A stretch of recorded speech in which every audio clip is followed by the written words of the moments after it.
Okay, true confession time. If you're anything like me, you spend way too much time scrolling the Procreate brushes to only use the same 3 brushes. And there are hundreds of brushes, right? Why is that? Well, today I'm going to help you break that habit a little bit by showing you 8 of my favorite Procreate brushes. These brushes are my go-tos, whether they're sketching or inking or for texture, I've got you covered. So before we dive in, let's talk about Procreate brushes for a second.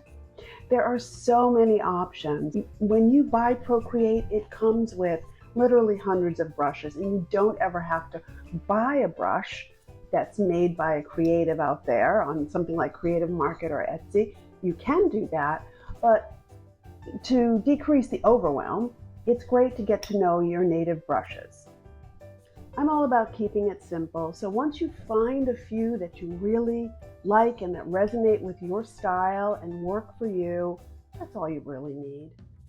Having my favorite brushes set aside helps take out the anxiety of creating and helps me to find a little bit of space to slow down, and I know what I'm going to use and I know what works for me, and I have them set aside in a separate little folder, and I can always go to them when I need them.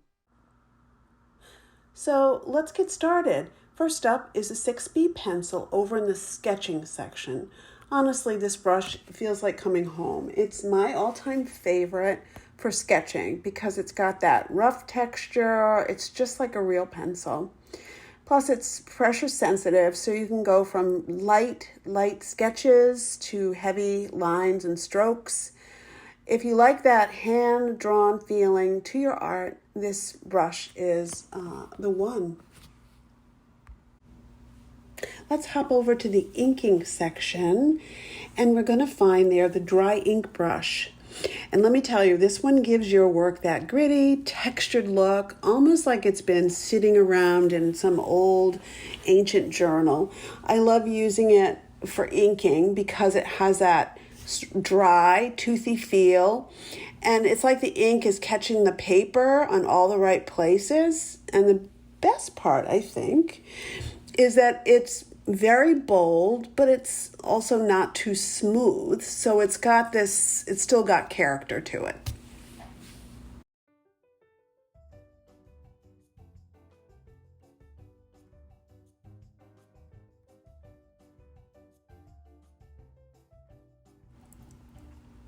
Next, we're heading on over to the drawing section to have a play around with this Oberon brush. Now, Oberon is one of those hidden gems that not a lot of people talk about, but it's one of my personal faves because it's great for adding texture, especially if you're working on a background or filling in areas and you want this kind of painterly feeling. It's perfect for blending and it gives you this kind of dreamy, layered vibe that makes you really just want to slow down and lose yourself in the process.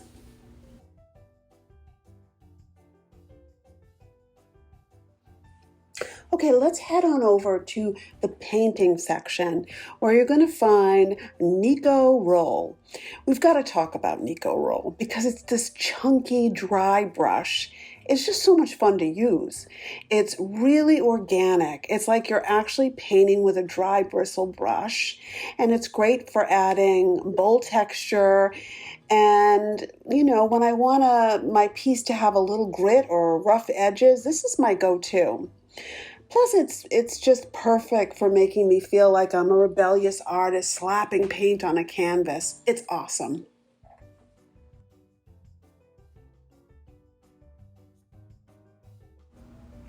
Let's head on over to the calligraphy section and have a look at the Monoline brush. The Monoline brush is your workhorse, I think. You will be able to get a very smooth, even line with no variation in weight. It doesn't have any taper, and it creates a great smooth brush line. It's very similar to a gel pen or a pen that you would get in the art supply store. It's great for lettering and details and making circles and shapes. You can use it to outline. It's really great to have, and it makes a great eraser as well.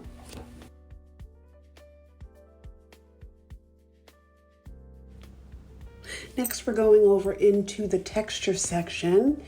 These brushes in general in the texture section are so versatile. They're kind of, I guess you would describe them as eclectic, and that's true of the grunge brush.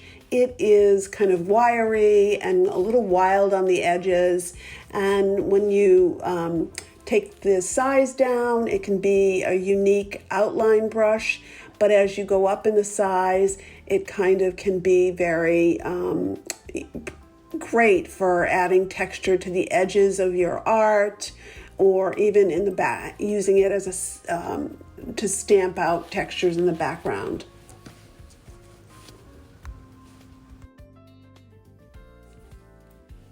Let's head on over to the charcoal section next and scroll all the way down to the Brunt Tree brush. Brunt Tree is another great texture brush, and this one is amazing, especially for some sort of nature-inspired art. It really feels like you've taken charcoal and rubbed it on its side against maybe concrete. It has that real frottage feeling to it. I use it when I want to add a bark-like texture or gritty shading.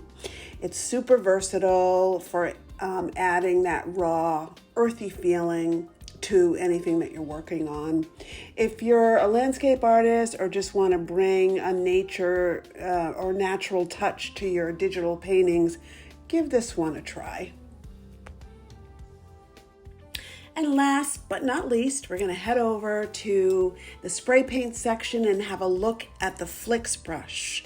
The Flicks brush is exactly what it sounds like. It's flicks, random flicks of ink, and you can make the brush a little bit smaller for a little bit more control and delicate spray, or increase the size of the brush to give you a lot more sort of random watery chaos, only in the best possible way though, of course.